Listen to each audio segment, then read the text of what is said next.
Hello and welcome to episode 267 of the Ask Abhijit show. I hope everybody is doing great.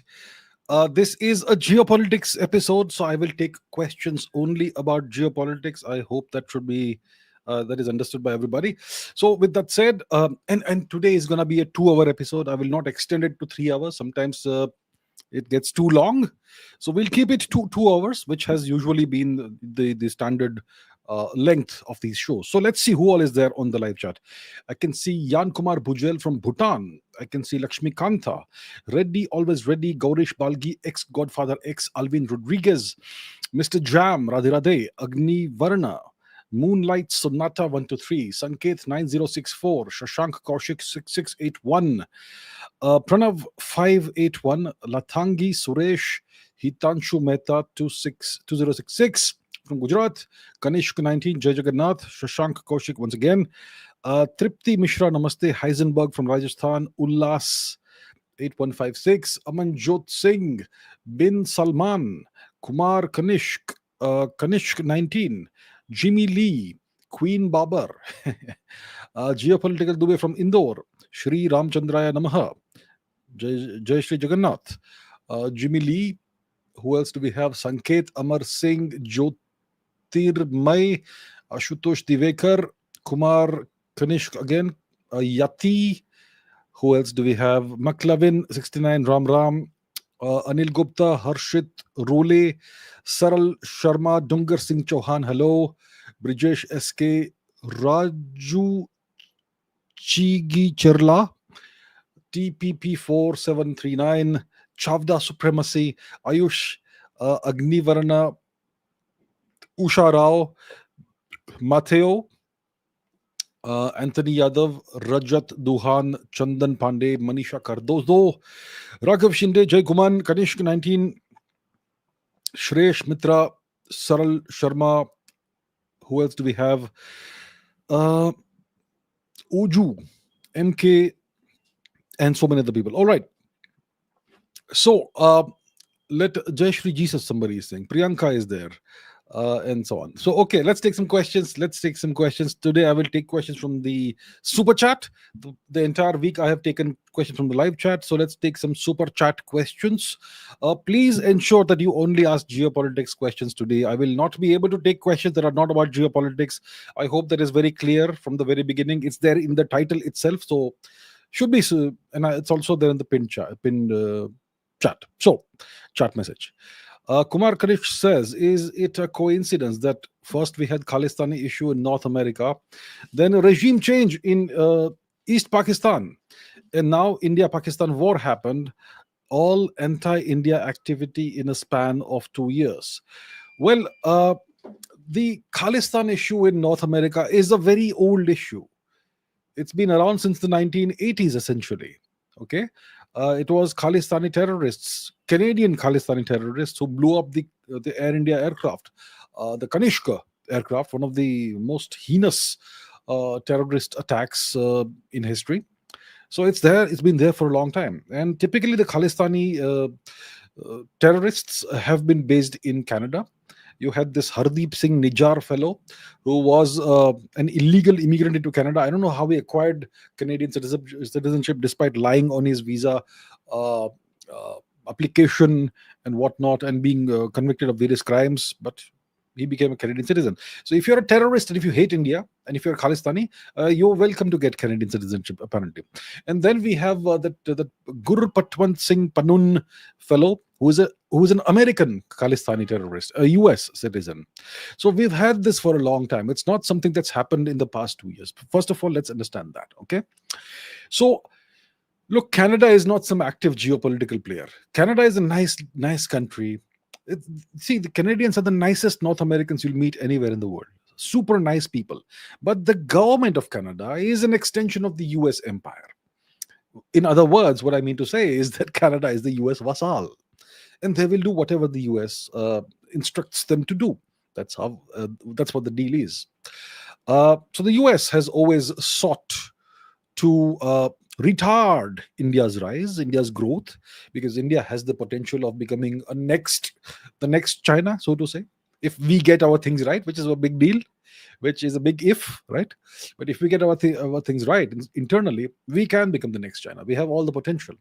And the US is cognizant of the potential, and they will do all it takes, everything it takes to keep us down and to ensure we don't rise beyond a certain level, right? We don't grow beyond a certain level economically and so on.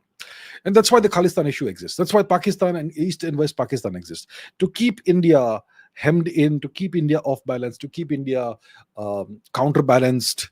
And that's why the Americans are okay with China, working with Pakistan and East Pakistan and West Pakistan both, and China attempting to encircle India in the subcontinent, and so on, and so on. The US is okay with that as long as China does something that helps the US. So this Khalistan issue is not something new. Regime change, yes, it happened in the past 2-3 years. The regime change in West Pakistan happened in 2022. Imran Khan was ousted. He was very pro-China, and the pro-US government came to power, puppet government. Then there was regime change in East Pakistan, like I predicted several months before it happened. And then you had the India-Pakistan war and so on. So you can see an increase in the level of activity against India in a very coordinated manner. So you are definitely right about the pattern that you're witnessing. But please note that the Khalistan issue in North America is an old issue. It's been around since at least the 1980s. Agni Varana, thank you very much. Sanket says, damnation of leadership Tibet, then again we secular. I don't know what it means, sir. Kumar Kanishk says, is the crap education system a geopolitical tool imposed by the West to keep us mediocre and stop us from learning how to think and all that, and building technology so that the West could be the automatic land of opportunity, and we can export our skills and talent and brains and intelligent people and best people to the West? Is it a geopolitical tool imposed by the West? Well, see, the education system that we have, its roots go back to the 19th century, to the infamous Lord Macaulay. So he destroyed essentially the Indian education system, the indigenous education system that we still had, and then the British imposed their crap version of the education system on us, and that's what we still have. It hasn't changed much. Yeah, sure, we do give degrees in computer science these days. We give MBAs. There were no MBAs in the 19th century. There was no computer science in the 19th century. But the way things are taught, and the way the education system is structured, and the way education is imparted, and all of that, it is still exactly the same as it was in the 19th century. So the objective of the British imposed education system was to mentally colonize Indians. It was to make English the primary dominant language in India, which would have the effect of marginalizing our indigenous languages, and it produces people like me who are more comfortable speaking English than their own languages, right? And at least I'm aware of it. At least I don't have an inferiority complex. But most Indians are saddled with this massive, crushing inferiority complex about being brown, about being Indian. They imagine that anybody who's non-Indian is automatically superior to them. Anybody who speaks English with a certain accent is superior to them, and so on.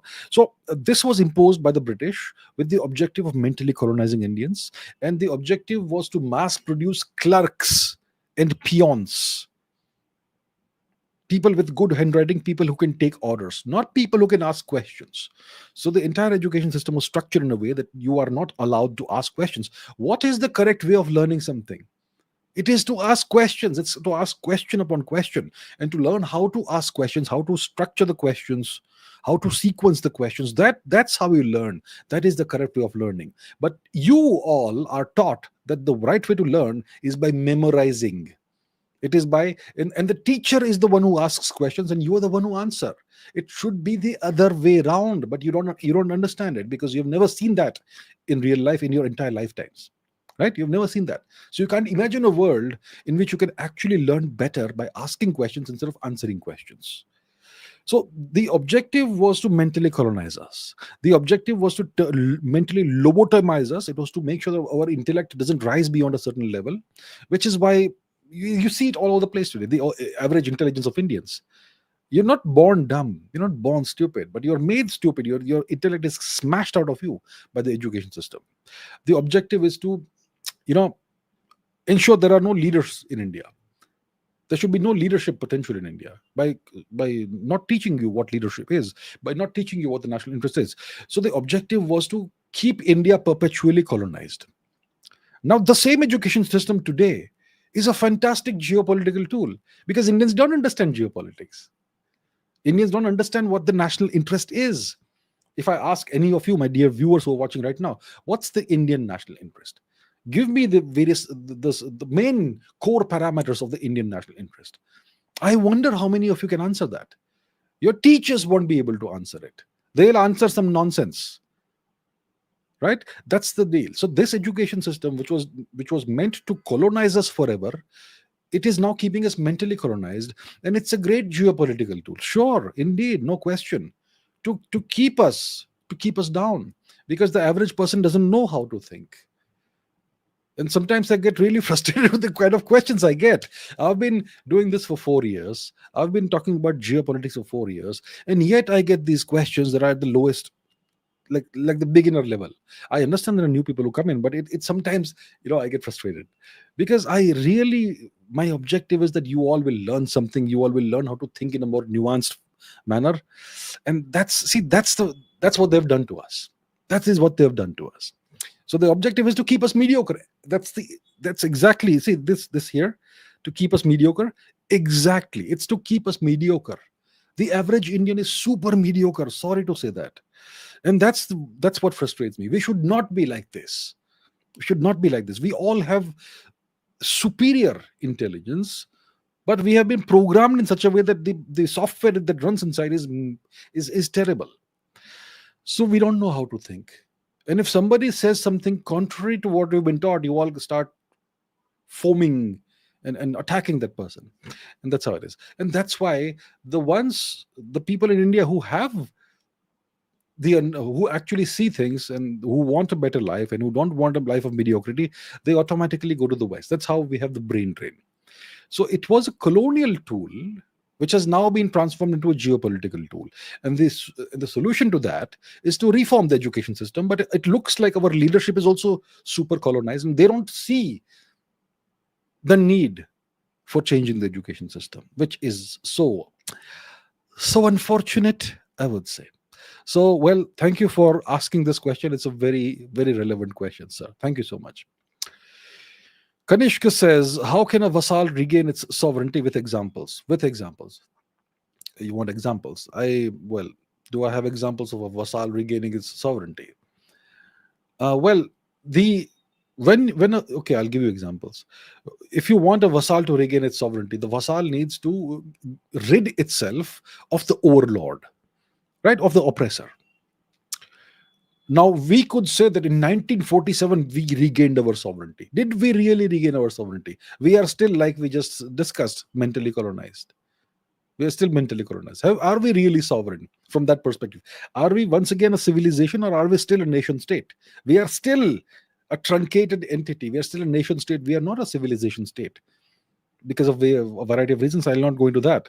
So how can a vassal regain its sovereignty? One example is the British islands under Rome, right? They were colonized by Rome, the British islands, England and Wales and Scotland, all of these regions that we call today England, Wales, Scotland, Ireland, all of that was overrun by the Romans for a few centuries.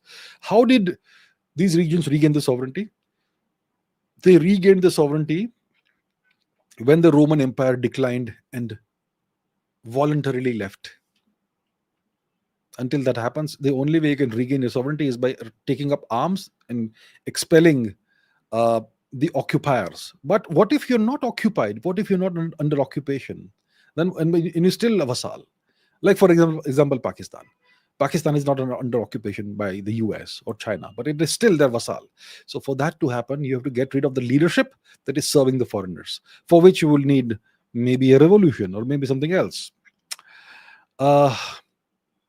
Okay, let me just reiterate. I will not take questions that don't involve geopolitics. I apologize to those of you who may have put in money for this, but I have very clearly said, and I beg you all to pay attention. It's in the title, only geopolitics, and yet some people are asking questions that are not about geopolitics. I apologize sincerely, but I will not take questions that are not related to geopolitics. Sincere apologies. Okay, Jimmy Lee says, given our God-gifted geographical location, shouldn't we be a naval superpower? What is Bharat's naval maritime history? We should be the major maritime power, one of the top two or top three major maritime powers in the world, no question about it. I mean, look at the geographical locations. Indians don't understand this. You see the map and TK chalta hai, etc., and all that. But look at this from a strategic perspective. We are halfway into the Indian Ocean, all the way down here. I mean, there's no nation with this kind of God gifted geographical location. We should be the dominating maritime power in the region with a maritime footprint all the way to Antarctica, all the way to, well, the shores of, not the shores, but the, west of Australia, west of Indonesia. We should have nations. All of East Africa should fall under our purview. I mean, we should have a naval presence all the way there. We should, right? But we don't. Our navy is decent, no question. I'm sure it's pretty useful when it comes to if we have to deal with Pakistan, even with China. I'm sure we have very competent naval personnel. But look, why not have double the navy? Why not have 100 submarines and 300 warships? Why not 300 dedicated warships, not Coast Guard vessels and all? Coast Guard vessels, we should have 1,000. Why not invest in that, right? But we haven't done that, and it takes time. The Chinese in 1990 were nowhere. They were a walkover. The Americans could have defeated them in 2 days, or maybe over a weekend. That's the kind of state the Chinese Navy was in 1990.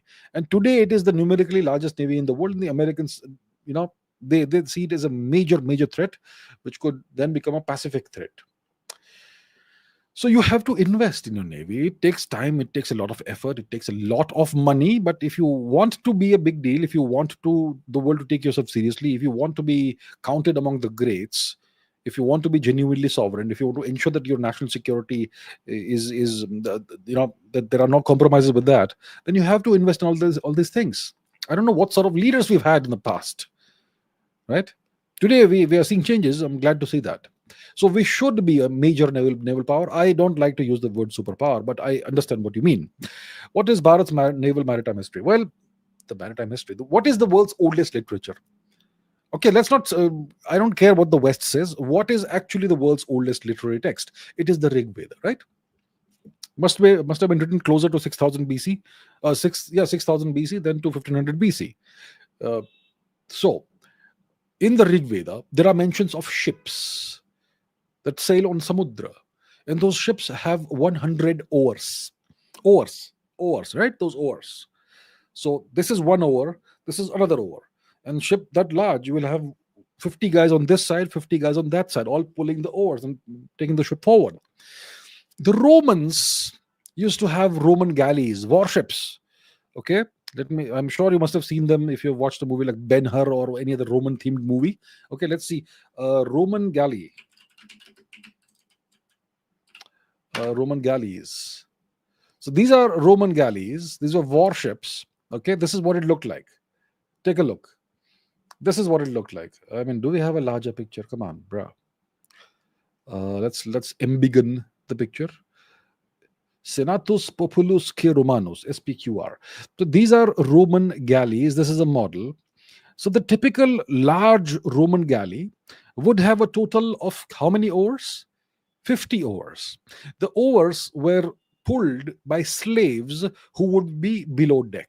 They would be chained to the ship, and if the ship goes down, the slaves will go down with the ship. That's how it was among the Romans during the Roman era. So slaves would pull the oars, and there will be people with lashes and whips who would ensure that the slaves will do the job. So these Roman warships had 50 oars. In the Rigvedic times, the Rig Veda talks about ships with 100 oars. That tells you Bharat has always had a glorious maritime history. 5,000 years ago, our people reached Australia. There is undeniable evidence of that. And you can't take an aircraft to Australia 5,000 years ago. You had to go by sea, by ship. And even in more recent times, I mean, let's talk about something that's essentially day before yesterday for us in our civilization context, which is the Chola era, 1,000 years ago. Rajendra and Rajraj Chola and his son Rajendra Chola. Rajendra Chola launched a maritime invasion of Srivijaya because of a geopolitical conflict, and it was a successful invasion. I mean, how far is Sri Vijaya from here? Let's once again go to the map, my friends. Right? From southern India, from the east coast of India, the invasion was launched and it reached the Sri Vijaya. So, how far is that? Right? At least 2,000 kilometers. Imagine taking a naval invasion fleet. India can't do that today. We don't have marine commandos. We have Marcos, yes, but we don't have expeditionary forces. We don't have marines like the Americans have, right. Rajendra Chola had that. He launched a maritime invasion of Srivijaya and it was super successful. So we've had a glorious maritime history, but your teachers and your textbooks won't teach you that. Your teachers won't know about this because they generally just memorize what the textbooks tell them, right? So yes, we should. So this is where history and geopolitics converge. If you understand the historical context, then it tells you why aren't we a great naval power today? We should be. Abhinav says, why does Azerbaijan support Pakistan? Why should a conflict in the Indian subcontinent even matter to them? Any deeper reason, or just because we sell arms to Armenia? Well, there's a religious reason to it. Azerbaijan, you could say, is an extension of Turkey, right?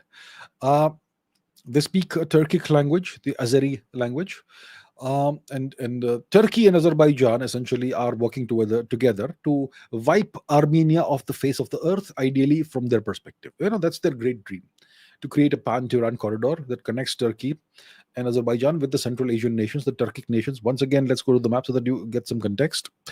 I'm glad I'm able to crack out the map a lot in this episode. I enjoy that. So we're talking about this region. So we have Turkey over here. We have Armenia, this poor little nation, which was once a great nation, a great empire. And we have Azerbaijan here.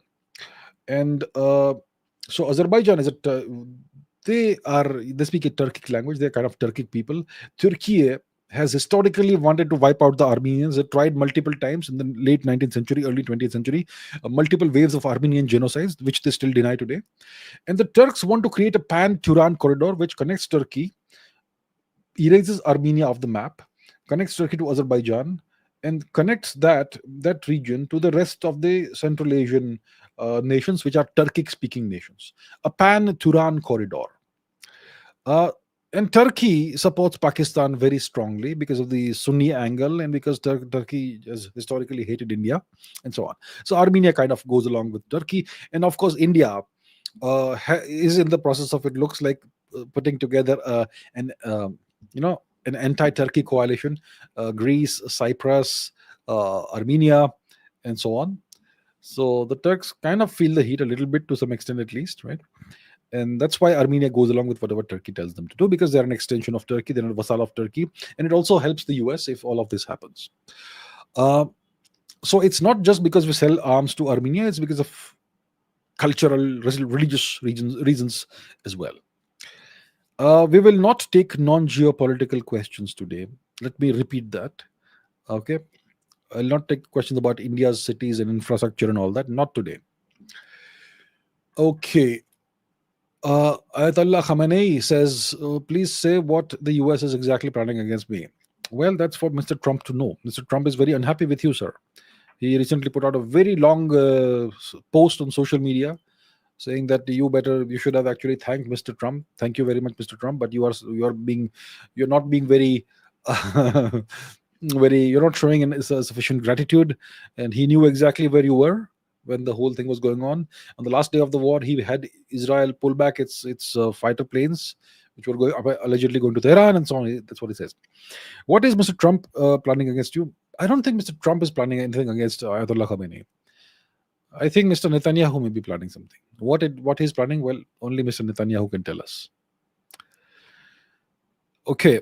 Pikol says, is Russia in the condition to continue the war as Ukraine is already running out of ammo and people in the war? What's Russia's condition? Russia's condition is perfectly fine. I recently read somewhere about a Western assessment about Russia's condition in the war, and they are perfectly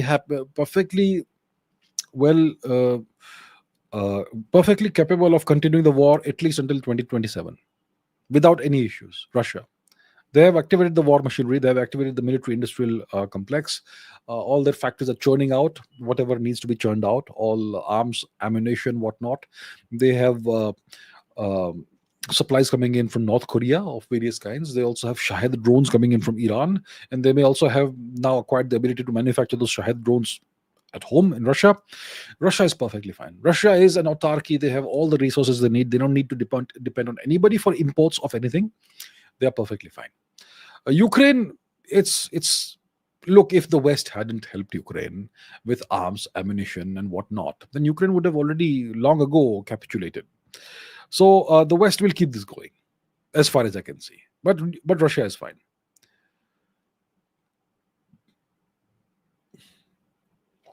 Okay.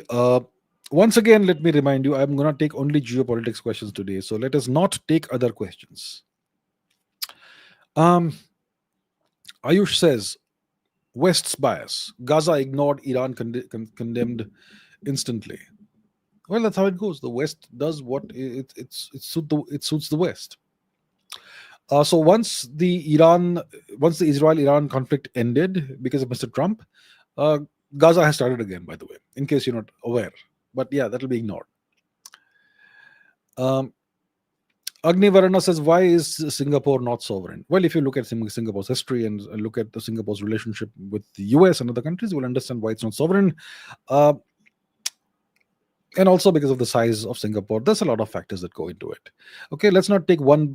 There are only 5 sovereign nations: the US, China, Russia, India, and Israel. Apart from that, no nations are fully sovereign.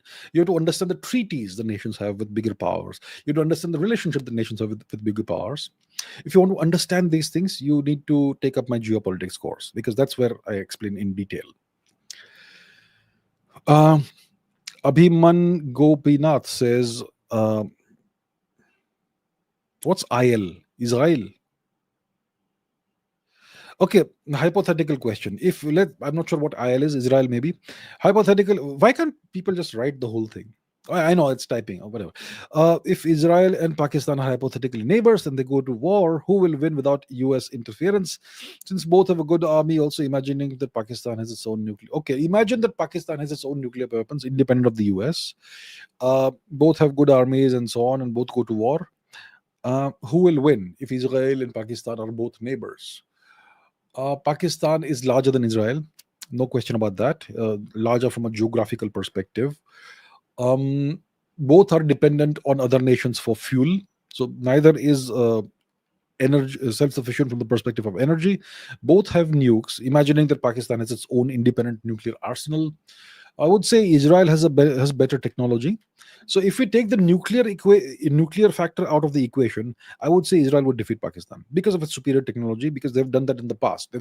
They've fought all the Arab states at the same time and defeated them in the past.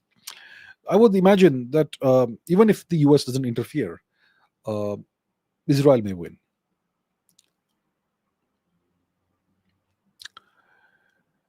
Okay. As always, let me remind you, I will take only geopolitics questions today. Let me keep on reminding you people, because yeah, okay. Let's take this one. Rohan says, as you have said, France is quasi-independent. Is Sweden also in the same league? No, Sweden is not. Sweden is nowhere close to the quasi-independent status of France. Sweden is fully vassalized. Okay. They were offered the F-35. They refused to buy it. Look, they have some autonomy. That's fine. This is a subtle game that is being played. You have to keep the illusion going that each country has its own agency. Okay. And if the Swedish don't take the F-35, they will be made to take something else. But they will pay their dues. Don't worry. And if Sweden doesn't take the F-35, there's plenty of other F-35 clients in the EU, in NATO, which is fine. So just because Sweden opted not to do something, it doesn't mean that it's independent and sovereign. Just look at the treaties that Sweden has signed. That's all you need to do. But you have to do a little bit of digging and research to understand that. I will not take religious questions today. I will only, this is maybe a super chat question, super chat episode, but I will only take questions about geopolitics. I mean, it is in the pinned comment, it is in the description of the video, and yet people, I don't get it. I don't get. Is it not clear enough that this is a geopolitics live stream? I will not take non-geopolitics questions, even if you are taking a super chat. Sorry. Sumit says, how does the latest US Supreme Court ruling regarding injunctions from lower courts affect Mr. Trump's agenda? I haven't seen the Supreme Court ruling, latest. I don't look at latest news. Look, when you are a news reader, you want the latest taza khabar. Breaking. I don't do breaking stuff. I look at things from a geostrategic perspective. I look at what happened, let's say in the past week, 10 days, ideally past 3 months, 6 months. And of course, I have a 1,000-year or 2,000-year context window. Okay, that informs me about everything that is relevant to a geopolitical situation. And then I look into the future. So I don't care about what happened in the latest latest court ruling. Eventually, I will come to know about it, but I am not aware of it right now. I'm not aware of it. But if you want, since you have asked this question, and this is kind of related to geopolitics, let us see. Let's try and see if I can pull something out. Latest US Supreme Court ruling. Trump.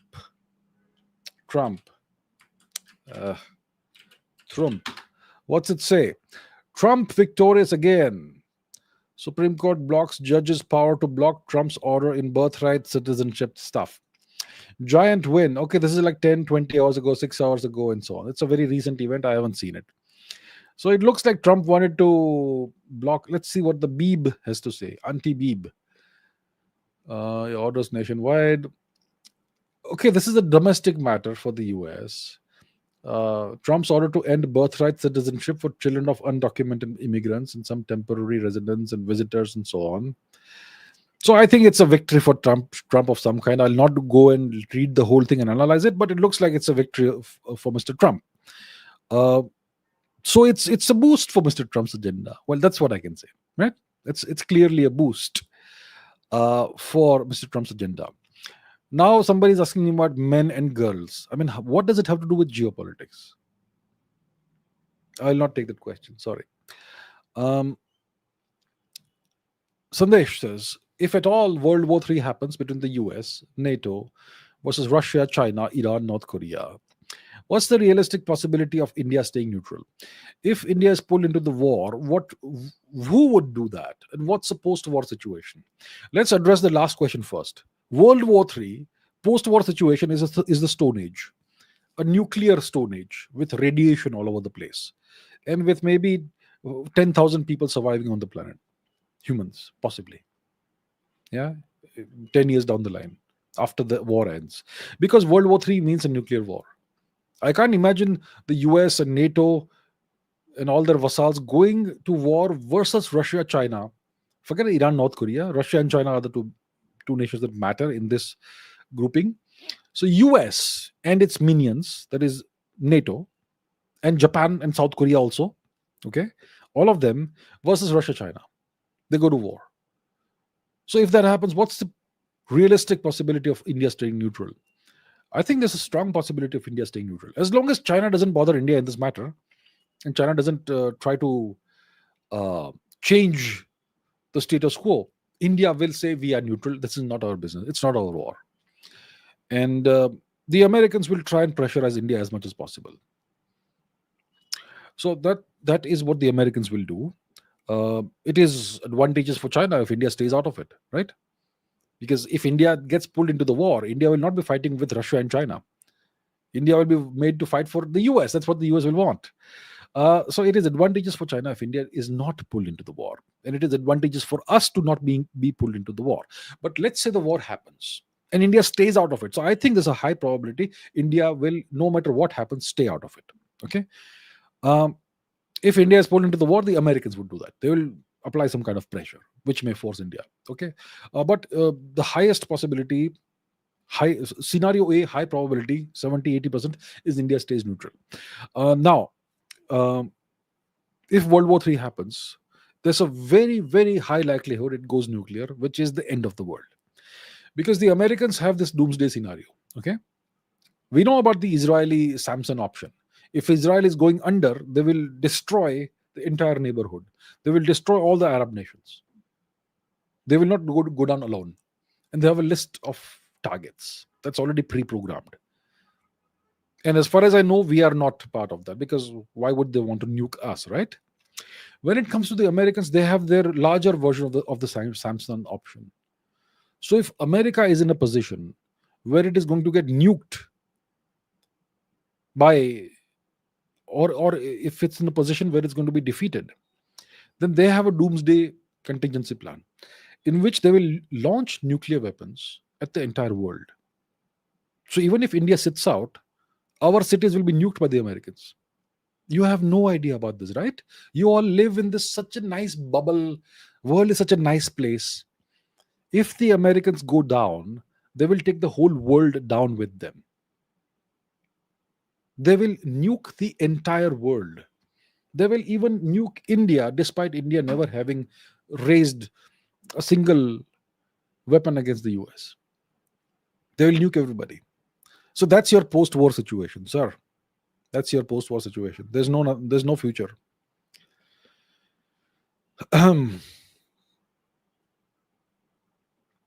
Prashant says, what does the NPT entail? Why and how did we stay out? The Non-Proliferation Treaty. I am not familiar with the details of the Non-Proliferation Treaty, but it is a discriminatory treaty. So the NPT, Non-Proliferation Treaty, it essentially is there to ensure. I don't remember the clauses and the text. You can Google it. That's fine. But the objective of this treaty is to ensure that nuclear proliferation doesn't happen. So let's say hypothetically, there are three nations. Until the 1950s, 60s, how many nations had nuclear powers? The US had nuclear weapons. The Russians had it. China had it. France had it. And the UK had it. That's about it until the 1950s and 60s. So the objective of the NPT was to ensure that other nations don't get nuclear weapons. So the signatories of the treaty were treaty bound to not transfer nuclear technology to other nations. Essentially, that's what it was. And the treaty then also makes a difference between nations that had nuclear weapons before 1960 something and nations that acquired nuclear weapons after that date. And those nations are kind of given second class status or something. So it's a discriminatory treaty. And it has this discriminatory language and clauses and discriminatory treatment against nations that became nuclear powers later. So we became a nuclear power in 1974, which is after their completely arbitrary cutoff date. So there is discriminatory treatment against India, even if we sign the treaty. And that's why we have chosen to stay out of the NPT. And if you wanted to look at the details, you can read up the language and the actual wording of the treaty. How geopolitically vital are you? GBR written than you. I'm not sure what the question is, but all right. Media says, geopolitical Dubai says, media says Putin and Xi aren't coming for the BRICS meeting. Okay, I don't know. I've heard that Mr. Xi is not coming. Is Mr. Putin also not coming? Let's quickly find out. I haven't heard of it thus far. Okay, BRICS, Xi is not coming. I have heard about that. So BRICS, Xi not coming. Not BRICS. What on earth? Okay, it's my fault. It should be BRICS. Not coming. Xi Jinping pulls out. I'm aware of Xi Jinping pulling out. PM Modi invited for state dinner. PM Modi. So this is in Brazil. So Xi Jinping is most likely not coming. What about Putin? BRICS summit. Putin will not go to blah blah blah. Okay, there's an ICC arrest warrant against him. Well, that's interesting. The core nations of BRICS are the RIC nations: Russia, India, China. And Russia is not coming, China is not coming. Well, okay, so be it. Mr. Putin has a valid reason, because the ICC, the International Criminal Court, the Americans hate, they have put out an arrest warrant against Mr. Putin. So it makes sense for him to not come, right? Uh, Mr. Xi doesn't want to come. I don't know why, but it's, well, there are issues, obviously, that China has with various countries. So Mr. Xi has chosen not to come. We're not quite sure why, but whatever. So it looks like only Mr. Modi will be attending the BRICS summit among the top three nations. And then you have Brazil and South Africa, who will obviously be represented by their heads of state. Okay, interesting. Okay, once again, I will not take non-geopolitics questions. I will not take non-geopolitics questions. It looks like people simply don't follow the rules. What can I say? What can I say? Okay, ready, always ready. When India equals China in military, like AI, semiconductors, jets, submarines, when will we have similar technological capabilities? Maybe 10, 20 years. The Chinese started investing in all this a long time ago. Before the 21st century, they had already identified the key engineering sectors, the key technological areas that they needed to be at par with the US on, and they started putting all the components in place. They started, enhancing their education system, their academic system. They made sure its focuses very strongly on the science and technology fields, and they ensured that the quality of the university departments rises significantly. They made sure they attract global talent by giving them all the facilities that you would want as a researcher, and the best possible salaries you could imagine anywhere. So they attracted the best talent, and they had all the technology slowly, gradually transferred to China, and then they started working on the technology and enhancing the technology. So that's how they did it, step by step by step by step. Today we have woken up. Okay, now we need this. Well, we are what China was in the 1990s. It'll take us at least 20 years, I would say, right? Uh, and our education system is garbage. It's nothing comparable to what China has. China's education system was garbage in the 1990s, similar to ours in some ways. But they invested trillions of dollars into the education system. Without reforming the education system, you will not have a top quality technological sector. I think the government doesn't seem to realize that. With third rate professors who don't know how to do research, who steal their students' research, who force their students to put the professor's name first in a research paper. When you have this sort of academic faculty all over the country, not all, but many, well, then what research output will the country have? When you have government labs where you are paid those little salaries, but if you are good enough, you can go to the US and have a salary of hundreds of thousands of dollars a year. I mean, who will stay in India? Tell me. Well, we have these self-imposed problems. So it's going to take us a long time to equal China. Long time. Vivek Singh says France didn't give us meteor. Is this a question or a statement? Meteor missile. I think we haven't. I'm not aware. Not aware. Okay, now what is this? Joseph Kshatriya says, if Israel controls the US, then why they have F-35 instead of F-32, F-22? Well, that's a good question. The US seems to have some. Look, there's always the question of who is the master, who is the vassal. Some say the US is the master and Israel is the vassal. Others say that Israel is the master and the US is the vassal. Well, imagine hypothetically that Israel is the master and the US is the vassal, hypothetically. Well, even in that case, it doesn't mean Israel controls every goddamn thing that happens to the US. The US will still have some autonomy, right? They are the most powerful nation. So, right. I don't know, have any opinion on the Jesuit orders, and this is not a geopolitical question. Rashikuddin says, who are India's biggest non-superpower threats and why? Well, the superpower, obviously, non-superpower threats. Oh, it's obvious. Look at the map. Look at the map. I mean, let me put the map on the screen and let's walk through this. Who are our biggest non-superpower threats? So the obvious threats are right here on the map, aren't they? First of all, Pakistan is a threat. North of India, we have Chinese occupied Tibet. So China is a threat. Then you have East Pakistan, which is a vassal of the US now, newly minted vassal, and it's also dallying with China.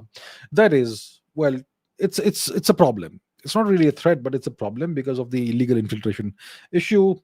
Then you have a civil war issue in Myanmar, because of which there are millions of God knows what kind of people coming uh, into India, and that's messed up things. So, but that is the superpower threat because the civil war is being orchestrated by the US. So obviously the threats over here are China, Pakistan, Bangladesh is an issue, right? Apart from that, we have non-superpower threats in the forms of various embedded threats within India, which are proxies of the superpower, which are a variety of NGOs, variety of religious organizations, and so much more. Who else? Turkey is kind of an adversary of India. You have various European nations that are very, very poorly inclined towards India. I'm not naming anybody here, okay? But if you look at, because they are all extensions of the superpower, and so on. So there are various state threats, there are various non state threats that all go back to a particular state because they are proxies, and that's the deal. Uh, Chandresh, thank you so much. Thank you, Ji. Thank you. Uh, Ayatollah Khamenei says, what role can I play in India's strategy to bypass Pakistan and access Afghanistan and Central Asia through Chabahar port? Can I defeat Israel? Iran is not in a position to defeat Israel right now. I mean, you can, but then it will bring out the Israeli Samson option. So I'm pretty sure that Iran seems to, as far as I understand, seems to have more ballistic and cruise missiles than Israel's Iron Dome missiles, which means that eventually Israel's Iron Dome may run out. It may run out of missiles. It will have no more missiles uh, to to intercept the incoming ballistic missiles. At that point in time, it becomes a numerical certainty that Iranian ballistic missiles and cruise missiles will hit the targets in Israel. So that's a problem. So yeah, that can happen, but to defeat Israel, you have to actually move into Israel. That's not possible, right? So it's not possible for Iran to actually defeat Israel, especially considering the fact that the US stands behind Israel. So Iran cannot defeat Israel. The only thing Iran can do is remain sovereign. That's the best possible option. Now, what role can you play in India's strategy to bypass Pakistan, access Afghanistan and Central Asia through Chabahar port? Well, the role that you're playing is the role you can play. No other role. So here's the deal. Let's go to the map. Let's open the map. And so we have Chabahar port here. Okay, this is Chabahar here. It's in Iranian Balochistan. And through this port, so India can send shipments of various goods, etc., from the west coast of India, from maybe Gujarat, from maybe Maharashtra, etc. Send consignments to Chabahar.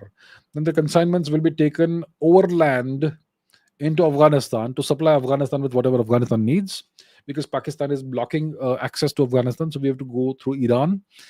And similarly, we can also access Central Asia through, once we reach Chabahar, we can go through Iran and access various parts of Central Asia. So that's what Iran is doing, and we appreciate that. So that's why Iran is indeed important for India. I will only take geopolitical questions. I think people just don't get it, right? Okay. No point getting frustrated. People won't change. um, Now, this is the best geopolitical question today, I would say. Why did the NATO chief call Trump daddy? I don't know. I don't know. Uh, okay, now this is a good question. See, this is a good question. I would like to see questions at least of this caliber. Okay, so Vadhiyan Nirbhai says, well, thank you for being a big fan. Thank you. How does the US vassalize other nations, and why hasn't India been vassalized by the US till now? See, the Americans have hidden their instruments of power. They're very smart. Historically, great empires would show off, would display their means of power. So everybody could see the scary stuff. But today, the whole world has been taken over by the Americans, but you don't see what makes the Americans so dangerous and scary. You don't see how they can wipe out and flatten a country at 30 minutes notice. Everything has been hidden away.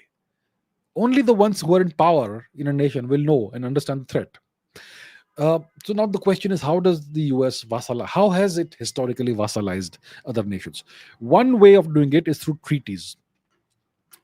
A treaty, a mutual self-defense treaty, which becomes a military treaty, and it has clauses that will make the other nation, dependent on the US. And if you can have a clause in which you can have military bases on that nation, that vassalizes the nation.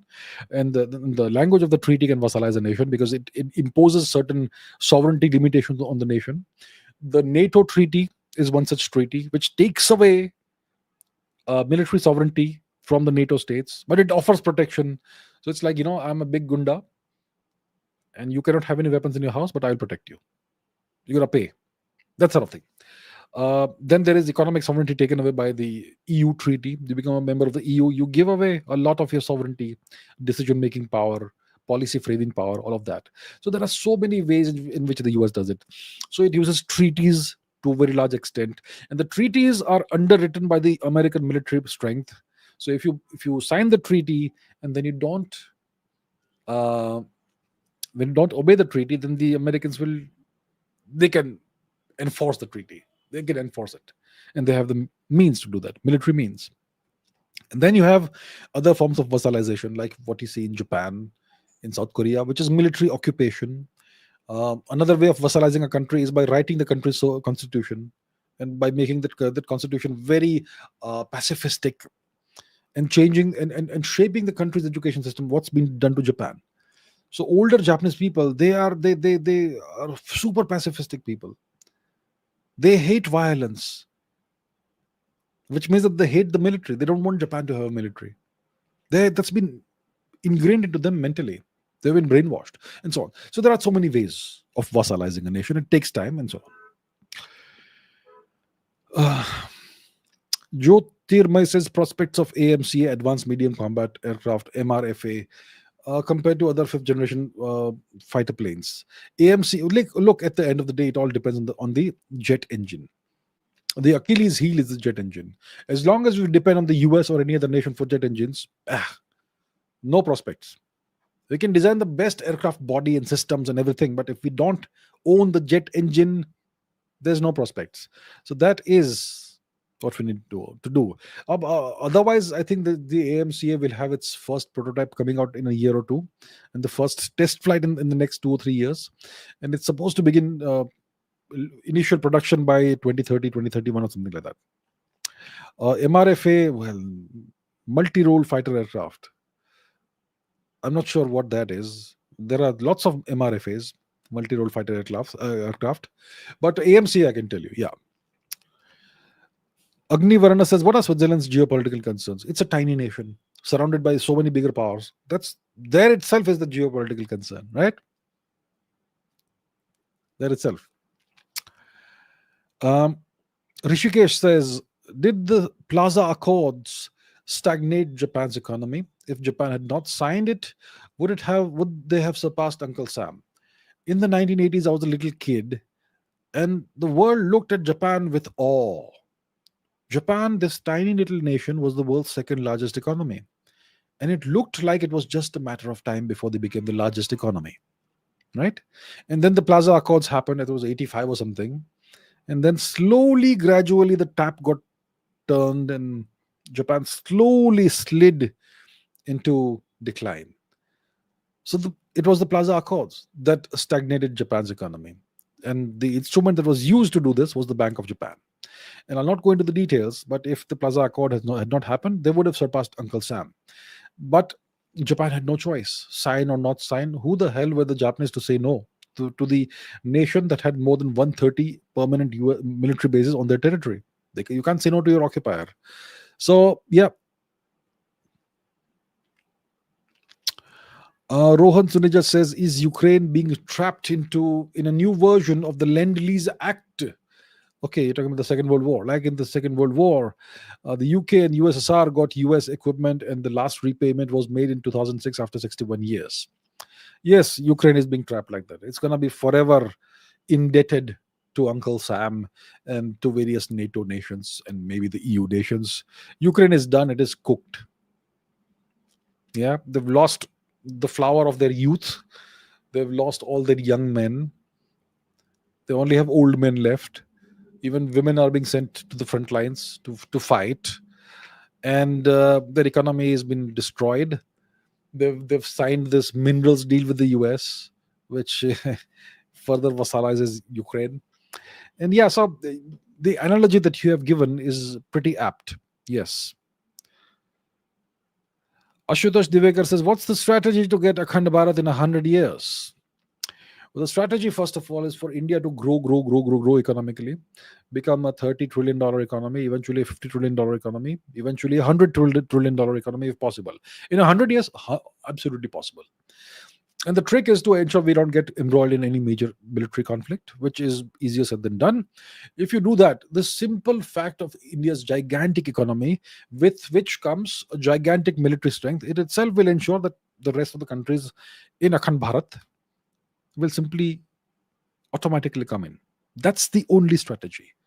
The larger you become economically, the more powerful you get militarily. And power is like a pressure that goes outwards. And once you have a gigantically powerful nation, everything just falls into place. You don't have to do a thing. So that's why India should not be hasty. Oh, hame POK chahiye. Wait, relax, work, do the hard work now. Everything will come automatically. Sandesh has a recommendation. Instead of sixth generation air superiority, we should quietly focus on space attack, cost effective and future ready, where the true war advantage lies. I think it's a good suggestion. What are my views on this? I'm very much in favor of a space force, a powerful space force. We have various treaties apparently that say that space should not be militarized. Well, nobody cares about treaties. The US already has a space force, right? Trump had created a space force during his first tenure as president. We should definitely focus on space capabilities. We should not term them as military capabilities. We should term them as civilian capabilities. But the very fact that you can put up rockets and satellites in space, lots of them, the very fact that you can put up space stations in space, always all of these things have dual uses, which dual use in civilian and military use, right? So we should do that. We certainly should do that. Which is why I keep on saying that ISRO needs to be more ambitious.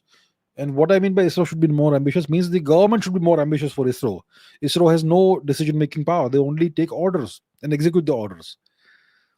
They have limited budgets and so on. So ISRO should be unleashed. ISRO should be allowed to design and build rockets that are like 100 times more powerful than what we have today. Our rockets are mediocre little rockets. The PSLV and the LMV3, what are they compared to the SpaceX rockets? A fraction of what the SpaceX rockets can do. So we should focus on all of these things for sure. At the same time, we should also focus on all the other land-based technologies and sea-based technologies and atmospheric air-based technologies. We should not solely focus on one thing. We should focus on everything. But if we truly want to stand out among the nations and ensure that our national interests are served long term, we have to become a technological superpower. No question. Prashant says, did Israel mess Trump's quest for a Nobel Prize, hence angry? Did Israel do that?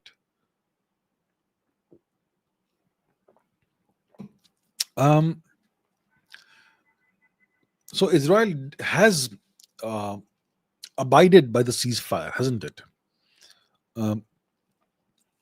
Trump said that I have mediated a ceasefire. The ceasefire is now in effect. And then Israel did try to breach the ceasefire. Trump was angry and he was pretty frustrated on camera. He said he used language that a president would generally not use on camera, but he did that. He was pretty annoyed, pretty frustrated, and he singled out Israel for this, not Iran. He singled out Israel for that. He even put these angry posts on Truth Social mentioning Israel. So Israel was trying to kind of get away with a few things, but Trump was angry. But the ceasefire is holding.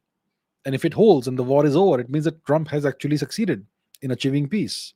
So he was angry at the time, but now Israel seems to, you know, seems to be abiding by the by the ceasefire. So yeah, Trump may actually get Nobel Prize for this. You know,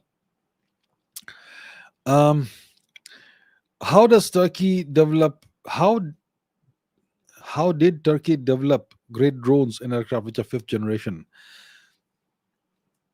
Through research and development. So they have this drone company, Bayraktar or whatever it's called. They have the Kizil drone, which is a stealth capable drone. Not sure if it's a fifth generation drone or something, aircraft.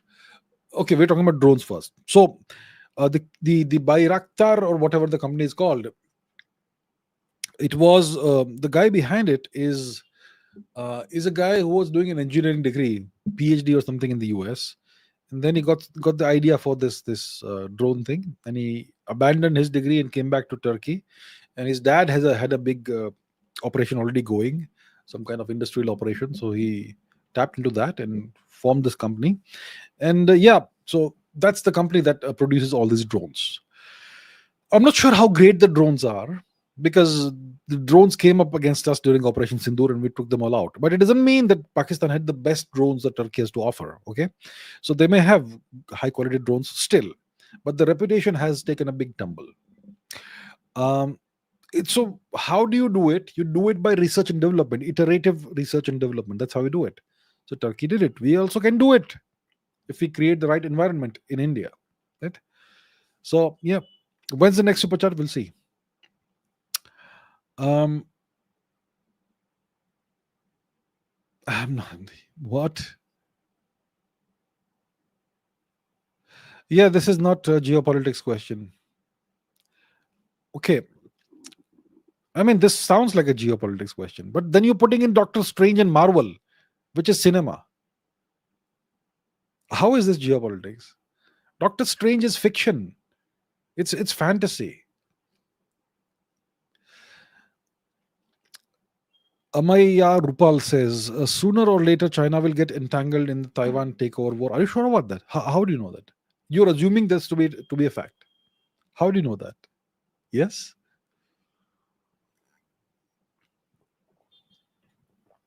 Okay. Anyway, let's take this. So sooner or later, China will get entangled in Taiwan takeover war. That will present us with a chance for action and Aksai Chin. How should India prepare for that scenario? My thoughts. If China goes to war with Taiwan, we should not go for Aksai Chin. Okay? We should not. Not the time. China is still very powerful. Of course, if it is, see, it's like this. If China does make a move on Taiwan, if it does, okay, I'm not saying it is guaranteed to do it anytime soon or whatever, but let's say hypothetically it does. If China does that, we should actually seek to ensure the safety and security of Nepal and Bhutan. It doesn't mean I'm not recommending we should physically take over these nations. I'm saying we should be on very high alert and ensure that China doesn't make any moves in Nepal or Bhutan. If China faces a significant defeat in Taiwan, then they will be forced to divert other forces to Taiwan, which may present us with an opportunity to take over Aksai Chin. But then the question is, if we do take over Aksai Chin or take over some parts of it, and then when the Taiwan war ends, what if China is still in a position to engage us militarily? So it's something that you have to be very careful about. We can discuss all these things hypothetically, theoretically, but in the real world, there are real world consequences for actions. So if China gets entangled in Taiwan, it does not necessarily present us with a chance for action. What action? Right? So it doesn't necessarily present us with a chance for taking over Aksai Chin. We have to be patient. Ask yourself this very simple question. Are we as big as China, strong as China? We're not. China is about 2.5 times more powerful than us. So as a weaker nation, do we genuinely deserve to take back our territories that we've lost? We will deserve it when we are strong enough to take it. Well, right now we are weak. Please understand. Indians seem to be imagining that we are one step away from being a superpower. Okay. Pranay Kumar says system needs to work for us. In India, we work for it. Okay, this is not a geopolitics question. I just don't get it. Why people. Okay. Okay, Prabhav says why Russia still chooses a slow conventional war instead of a decisive one. And similarly, Israel doesn't wage a decisive war against Iran. Um, that's a good question. Why has Russia chosen? I mean, Russia, when the Ukraine war began, it began in February 2022. A few weeks after the war began, Russian troops were on the outskirts of Kiev, and then they withdrew from that. And then after that, they've chosen a slow conventional war. So maybe they want to not risk, not take big risks, because a very quick, rapid, crushing defeat of Ukraine will involve the air force.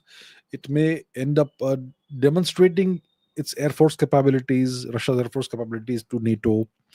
Um, Russia has made it a point to keep the air force out of action as far as possible. They have a very powerful, very big air force, but very little of that has been used over Ukraine. So I think there are considerations that they want to extend this as long as possible to deplete NATO's resources. Forget about Ukraine, but NATO's resources, and create this fatigue in the world for the Ukraine war. The world should be fed up of the Ukraine war, and then Russia can essentially, you know, get what it wants to achieve without risking too much. Probably that's the cause.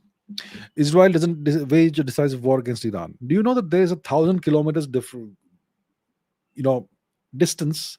There's a distance of about 1,000 kilometers between Israel and Iran. It's like, imagine you want to wage a war with, for example, hypothetically, South Korea. I mean, think about it. It's far away, right? How do you do it? So there are geographical reasons for all this, right?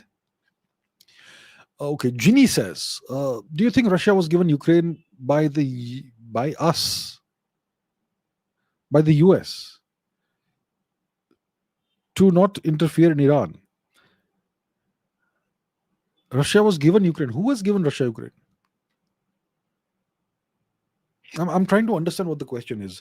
Do you think Russia was given Ukraine by us? Maybe you mean US.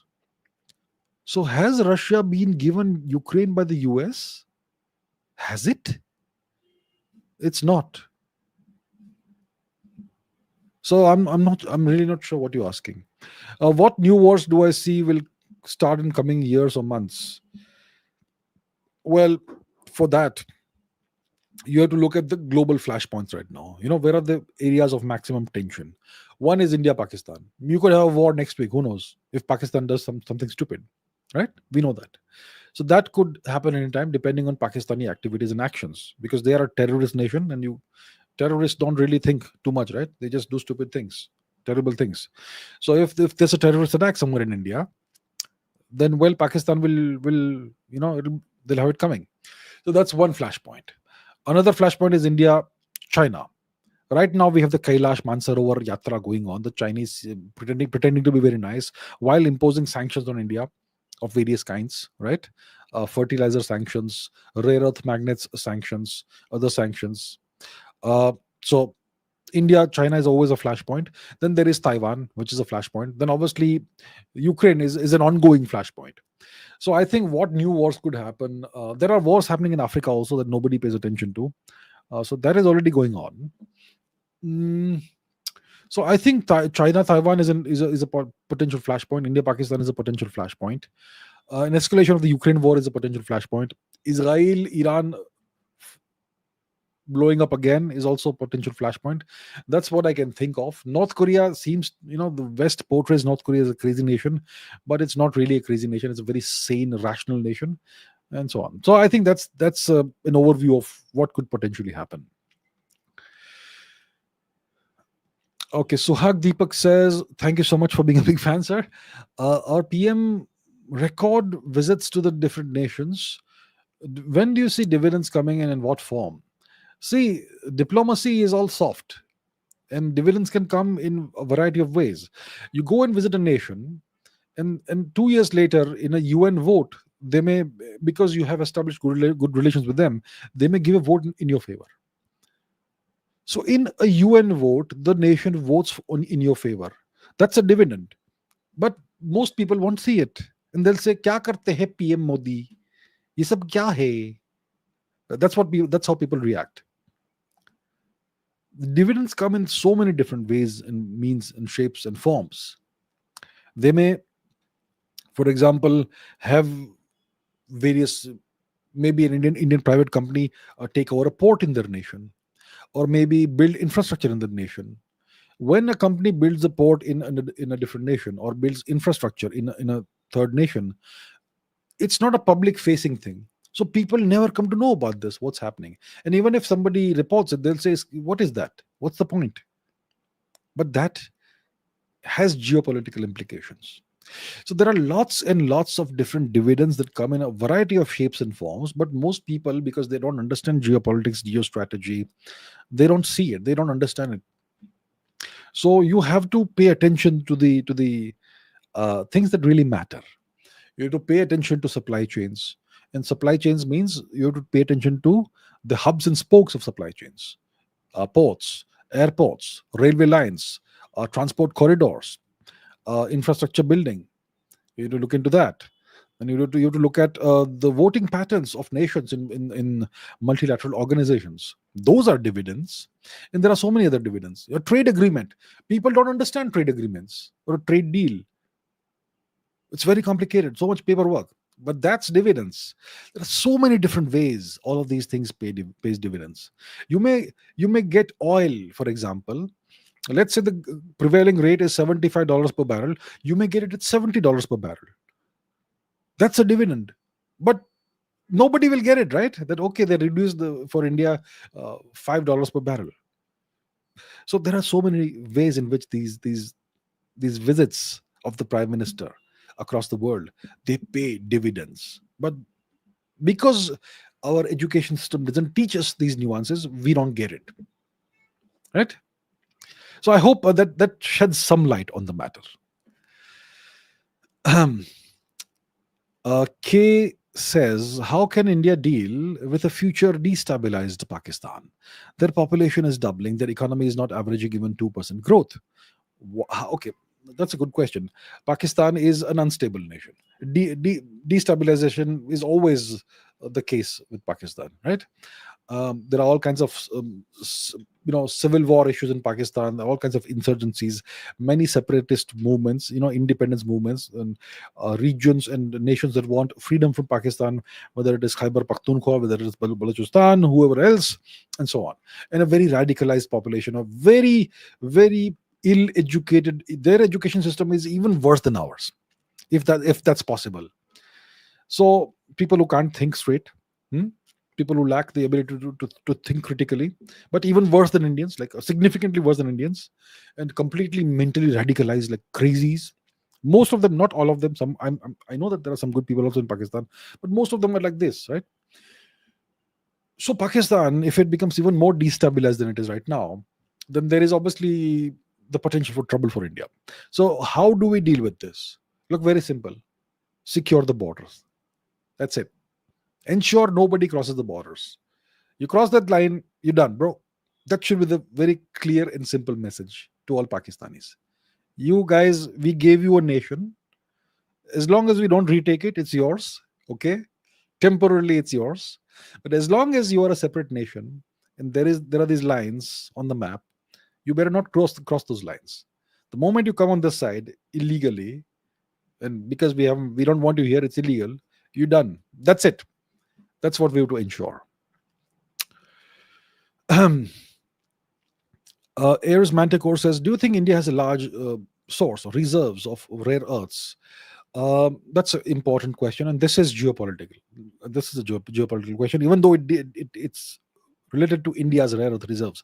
But see, what's happened right now is that China is imposing restrictions on rare earth exports, which is directly impacting India's electric vehicles industry, India's battery manufacturing industries and all.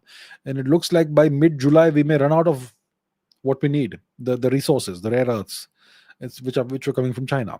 And China has imposed sanctions on India when it comes to rare earth magnets, also when it comes to specialty fertilizers and so much more. So China is imposing sanctions on India, which is why it's very important that we diversify our sources of these very vital uh, resources, rare earths.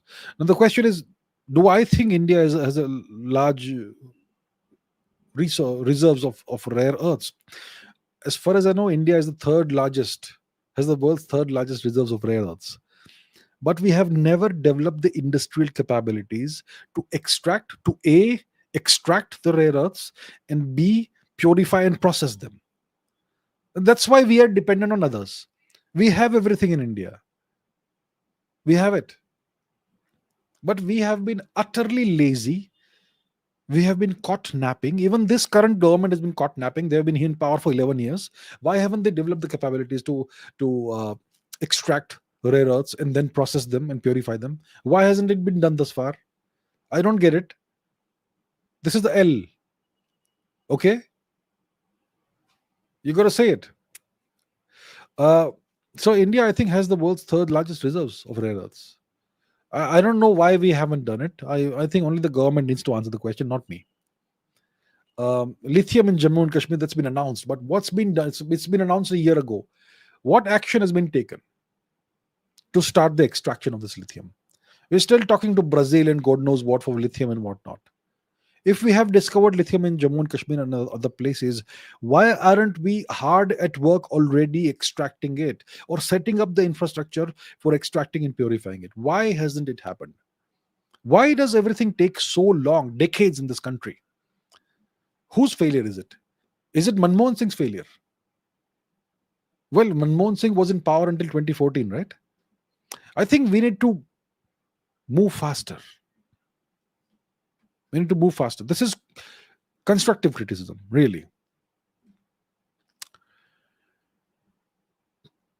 Okay, Shubham Kumbhakar says, given India's internal diversity and cultural links with our neighbors, why haven't we built a deep intel network to secure influence and strategic leverage?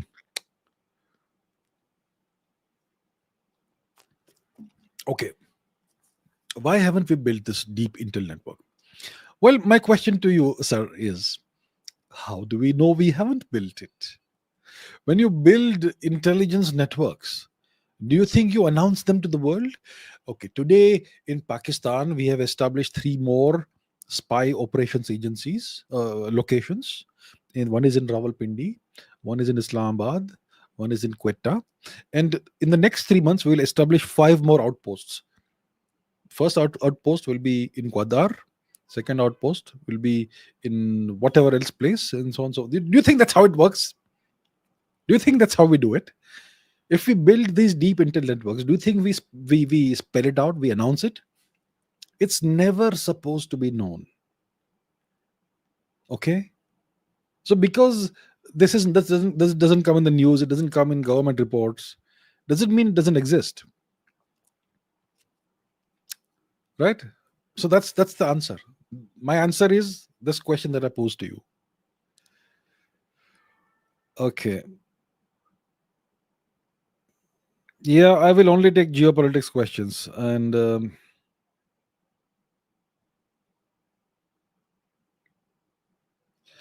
okay, let's take this. Anyone loyal to Bharat was eliminated. Bhagat Singh, Chandrasekhar Azad, Subhash Bose, later Homi Bhabha, ISRO scientists. PM Modi is still there. Okay, so if you're not dead, you must have kissed the ring. Is that so?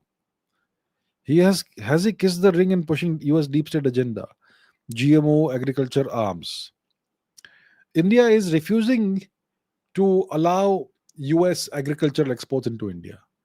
That's one of the big issues when it comes to the trade talks. Trump wants India to allow the US to export their agricultural products into India, their genetically modified garbage into India, their dairy products into India. Then Indians will start becoming obese like the Americans. We are saying no. right? But the US is all powerful. See, this is the problem in India. People don't understand nuance. So has Mr. I'll just answer this straight away instead of going into nuances and details and all. Has Mr. Modi kissed the ring? He has not kissed the ring. He's fighting as hard as is possible. I mean, going up against Trump and telling him he's a liar on his face by putting out the statement after the G7 summit. I mean, is that an example of somebody kissing the ring? I mean, seriously. It's not your fault, Shirish Patra. It's the education system's fault, which has not taught our people how to think in nuances, think critically. You see these patterns that various great YouTubers will give you, Indian YouTubers, and then you say, yeah, this is the pattern. And that means that Prime Minister Modi is working for the US. Oh, are you kidding me? Prime Minister Modi, despite not having a full majority, is doing all he can to keep India sovereign. He has even essentially taken the step of calling Trump a liar because Trump lied. He's taking big risks, and you people are saying, has Mr. Modi kissed the ring? Are you kidding me? I just now criticized the government, right, about rare earths. So I am very clear that I will criticize when criticism is required. We haven't done a thing about rare earths. We announced lithium in Jammu and Kashmir more than a year ago. What happened? Kuch nahi hua. So I will criticize the government where it deserves to be criticized. But this is nonsense. This is nonsense. Mr. Modi is working for India. He's taking big risks for India. So, okay. Ares Manticore says, is it high time we make mandatory participation of IITs in R&D projects like the US and China? Should we enforce this to strict levels to enforce compliance? Well, that's a good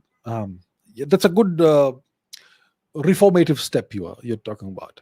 The first thing we need to do in IITs is shut down the goddamned non-science and technology departments. Why do we have... See, these are the Indian institutes of what? What? Technology. Indian institutes of technology, right? So why do you have sociology departments in IITs? Why do we have these non-science, non-technology departments in IITs where a significant portion of the budget of the IITs goes? Why do we have these things there? And these are all leftist snake pits. See the kind of garbage research they are peddling. Third-rate researchers who don't contribute a thing to the nation. They leech from the nation. I mean, once I get started about this, I will not. So, yes, the IITs should be more research focused. Cut off this, trim out all this fat. Get rid of all the sociology and all these humanities departments from the IITs. I don't understand why they exist. There are some good people also in these IITs, okay, in the humanities departments. There are some good people, no question. And when this happens, this may end up, being bad for them. For example, Dr. Surya Prakash Upadhyay, with whom I did a podcast on this channel. He's from IIT Mandi. He's a great guy. He's a patriot. But most of these academics in these humanities departments, most of them, not all of them, most of them are parasites. And all of this IIT funding, much of it is going into these departments. So that's one issue with IITs. Okay. And then, of course, R&D. You need more R&D. If you look at the quality of research in IITs, well, it's nothing to write home about. If you go to the average IIT, I'm not saying all IITs, there may be some super exceptional IITs somewhere. You go to the average IIT, you'll find if you go to the washroom, it's $1 million washroom. Beautiful.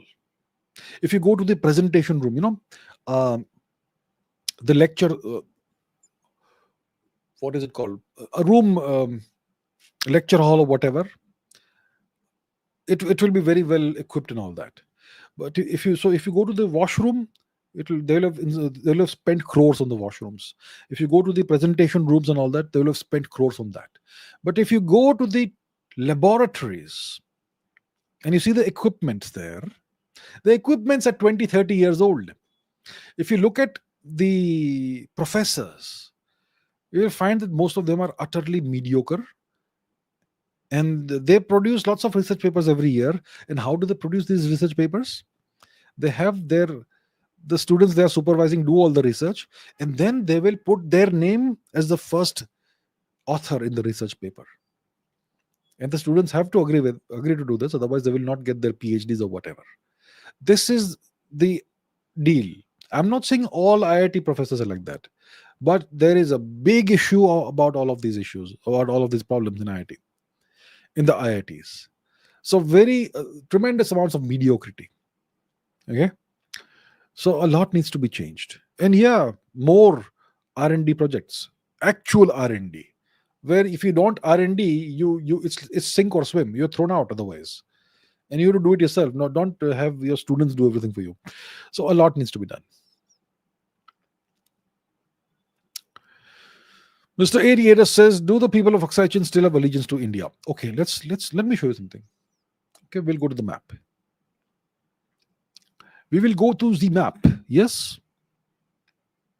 this is something you all can also do. I mean, I encourage you all, my viewers, to sometimes do some research yourselves. See exactly what I'm doing. Okay, I don't need to do you to solve the Schrodinger equation. Just look at this. This is Aksai Chin, right? Aksai Chin. Now look here. This is Ladakh, Kashmir. You can see there is Skardu here, there is Shigar here, there is Leh here, there's Kargil. You can see all the cities, you can see all the towns. Hundar is a wonderful place. Diskit is a wonderful place. Turtuk is, yeah. And there is Thang, the last village, and so on. You can see all the towns, villages when you look at the map. Now let's look at Aksai Chin. Show me a village here. Show me a town here. Show me. Dikhao. Show me. Show me. Is there any town here? Is there any village here? Show me. Where is it? Where is it? So you can answer your own question by just doing what I just did. The answer to your question is the people of Aksai Chin have no allegiance to India. Why is that? Because there are no people who live in Aksai Chin. Okay. Ankita Kachap says, war and conflicts are necessary for the sustenance of the US economy and to maintain the US dollar as the international currency. What's the reality of the US economy? Who is next after Iran? The reality of the US economy is that the entire US economy is a scam. It is based on a currency that has no actual value. The only value that the currency has is the might of the US global military power projection capability. And that keeps this paper currency going on as the global reserve currency. Why do I say this currency has no value? Because a currency needs to be a substitute for something which has value. Historically, currencies were in the form of coins, gold coins. So the gold itself had tremendous value, right? So that's how currencies had value. Then eventually you started issuing paper currencies, but there was a promise made on the paper currency written down that this currency is it's legally exchangeable for so and so amount of gold. And this is legal tender for that. And if the bearer demands that amount of gold, then the bank or the government has to issue that amount of gold in exchange for that piece of paper. That's how it was. So that's how you knew that that the government had to keep that amount of gold in reserve, the amount of currency notes that it had issued. So that's how we know that the currency has some actual value, or what actual value the currency has. So historically in India, our currencies were either gold or silver. Now the US dollar is, for some time it was linked to petroleum. It was called the petrodollar. Now it's not even that. It's simply a worthless piece of paper, but it is the American military might is enforcing the continuation of the US dollar as the global reserve currency. So that's the reality of the US economy. The US economy, the US has the most debt of any nation on the planet. How is this debt? What is debt? So the US borrows dollars from other countries, dollars that are in circulation across the world. How do they borrow the dollars? they borrow the dollars by issuing bonds. So a bond may be of $100. If you buy 100 bonds of $100 each, that's $10,000. So what the government, US government does, it issues these bonds that you can buy. So you, let's say one bond hypothetically is worth $100, and you buy 100 of those, then you have to pay $10,000. And a bond will eventually be something that matures, which means that you can then give it back to the US government, and the US government has to give you back the money. So the US government is actually borrowing money from you in exchange for a piece of paper. And there are nations that buy up tremendous quantities of American bonds, debt bonds, sovereign bonds. So the Chinese own trillions of dollars of US debt in this manner. And so that's how the US has racked up so much debt, tremendous quantities of debt. If you look at US debt right now, so that's one way in which the US has racked up debt, and there are other ways also. US debt chart. Do we have chart? Okay, do we have something? Let's see. As you can see, how high it's gone. In the year 2000, it was, what was this? How many million dollars? $5.9 million. Now, so this is unsustainable. If the entire world, for example, does a bank run on the US, and the whole world at the same time comes and says, give us back our debt, the US will have nothing to give. So that is the reality of the US economy. It's a scam. It's an absolute scam. Who is next after Iran? I don't know. Whoever dares to stand up to the US. Anand Burukan, thank you, sir. Geopolitical Dubey, sir, thank you very much. Now, what is the next question?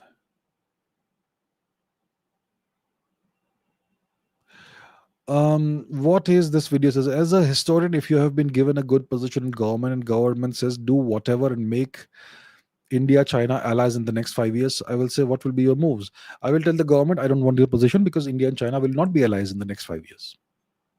Okay? I will say, I cannot take up this position on that condition. The condition is that I should make India and China allies in the next 5 years. It's not possible. Because China sees the world in a certain set of ways, and you can't change that. That's a fundamental worldview that they have. You cannot change that. Okay? If I'm told that in the next 5 years you need to make India reach this level in technology or this level in education or whatever, I can do that. That's in my control. But somebody else's attitudes and perceptions are not something I can control, right?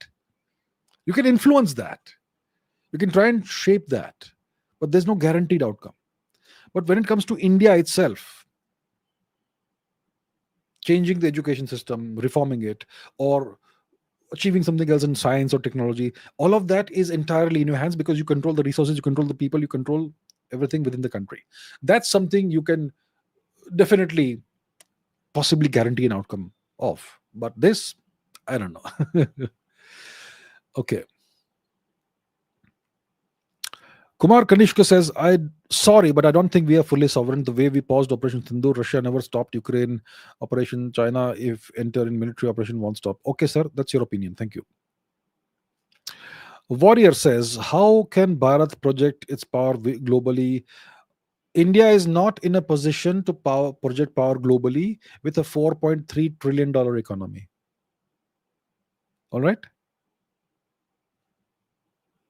And of course, if you want to genuinely project power globally, forget about globally, first do it locally, right? First do it locally. How? Then you have to ask yourself, okay, how does the US project power? So that's the first thing you have to learn.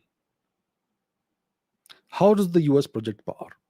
It projects power through a multiplicity of strategies. One strategy is that you construct military bases extraterritorially. You construct your military bases on the territories of other nations. And to do that, you have those nations sign treaties of alliance or whatever with you, which will allow these bases to be constructed and operated, and that vassalizes the nation. Then you have nations form alliances like NATO and the EU and so on, which you can control, and so on. But if you're talking about projecting military power, you need military bases that are extraterritorial in nature. So for that, India would need military bases in the Indian Ocean region. That's how we do it. And for that, you need the goodwill of the countries. You need the acquiescence of those countries in which you want to build military bases. And that happens when you have something to offer to them. There's always a quid pro quo. There's always a give and take. Does India have a lot to offer right now with a $4.3 trillion economy? So my point is, right now, let's not talk about flying before we can learn how to walk and run and sprint. Yes, and vassalizing nations. That's far in the future. Yeah, so that's the deal. Is vassalizing a necessity for remaining a sovereign superpower? It helps a lot. It helps a lot for sure. Ginny says, does our air defense track the F-35 without Lumberg? I'm not sure. I don't know. No says, could you please summarize why and how Israel holds so much power, especially such strong hold over the US? Well, I haven't gone into the details. There is a book by Professor John Mearsheimer that is about possibly the Israel lobby in the US or something. I am told that that's the book to read, but I haven't read it yet. So, but it's clear that Israel has a tremendous amount of hold over the US and influence over the US. Nobody can deny that. And I think the details could be possibly in that book, but which I haven't read yet, so I won't be able to answer the question. But what is said is that there are lots of influential and powerful Jewish origin politicians and business people and so on in the US, and they all work together. They are very unified, unlike Hindus who are like cats. Cats can't be herded, right? That sort of thing. So that's how it happens, allegedly. Musk. Well, thank you, Musk, sir. Thank you. Okay, I will only take geopolitics questions. Only geopolitics questions. Okay, Sid Barker says, can the US kill a nation's AI ambitions by declining them access to Nvidia's technology, who have a monopoly for now? Can they use Nvidia OpenAI as a weapon? They certainly can do these things. They are currently pressurizing Nvidia. The US government is pressurizing Nvidia to stop sales of certain chips, very powerful chips, to China and to nations that could then reroute those chips to China. So that's already happening. But when it comes to China, they are already in the process of building of manufacturing their own high quality chips. So they may be able to surmount this problem. But when it comes to other nations where a proper semiconductor ecosystem doesn't exist, the US can completely destroy that nation's AI ambitions by simply denying access to Nvidia's technology. Absolutely. So the US can use all of these resources as weapons because Nvidia is an American company. All of these companies, all of these platforms are American platforms which they can deny the use of to anybody. Abhishek Srivastav says, my friend says Russia is responsible for Ukraine-China war, Russia-Ukraine war, as they first invaded Crimea, and now they thought Ukraine is easy walk, but they seem that etc. Well, everybody has the right to their opinions, and I respect your friend's right to his or her opinion. Rohan Suneja says, can Putin be really be arrested, or is it just fluff? When you are on the territory of another nation, you are under the control. So Putin can't be arrested when he is in Russia. Nobody dares do that. But if Mr. Putin travels to a different nation or transits through a nation, for example, if you're going to nation X, but to go to nation X, you have to fly over nation Y. And nation Y decides they want to arrest you. They'll send fighter planes to escort, to force your plane down, and they arrest you. What can you do about it? Nothing. Of course, you can nuke them later, but that's a different story. So yeah, it's possible, right? Why risk it? Why risk it? Shubham Kumbharkar says, none of our neighbors are aligned with our interests. Mostly, yeah. That's a valid observation. Musk. Thank you once again, sir.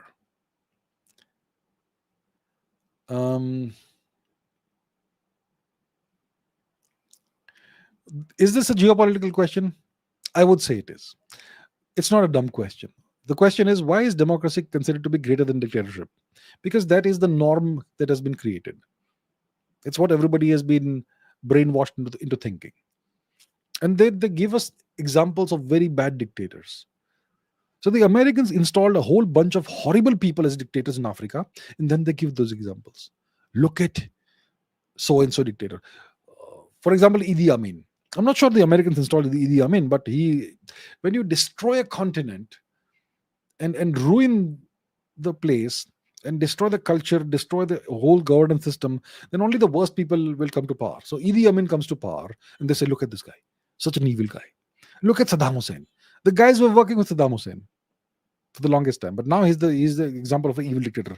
Look at Muammar Gaddafi, such an evil guy, human rights abuser, and so on."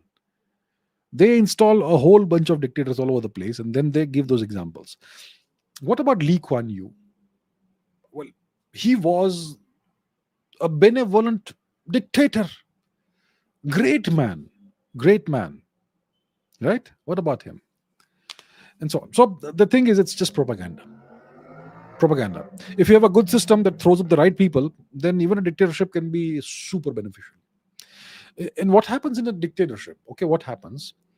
Assuming it's a good dictatorship, for example, then the country is run like a corporation, and the dictator is the CEO, and the dictator's minions are the C-suite, COO, CFO, CTO, whatever, and everything is done super fast.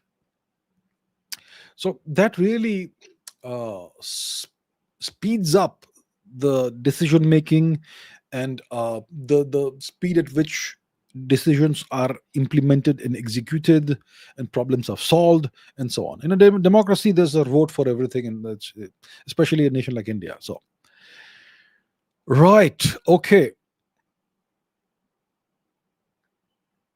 let's take this one. Raj says Russia did not make any technological progress after the dissolution of the USSR, so their war tech is of the 80s. Explains why the Russia-Ukraine war is taking so long. What do I think? Not entirely the case. Not all of their technology is from the 80s. Yes, some of the strategic aircraft are from the 20th century. Look at American strategic aircraft. Many of them are like 70-year-old designs, but they are still manufactured and they are high quality. Some designs are timeless. So not all of Russia's technology is from the 80s. The tanks are super new, super modern. What about the Zircon missile? What about the Kinjal missile? Do you think that's 80s technology, sir? Really, you think so? What about all the drones they're using? You think it's 80s technology? What about the Sarmat missile? Or what about the Sukhoi 57? Is that 80s technology? I can give you so many examples.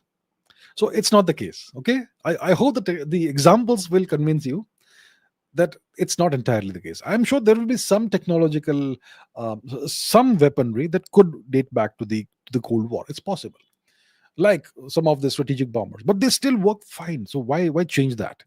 But those strategic bombers will have the latest cutting edge, frightening missiles, hypersonic missiles, Mach 9 missiles. So you do what you can with whatever you have, and that doesn't explain why the Russia-Ukraine war is taking so long. That does not, doesn't it? Does it?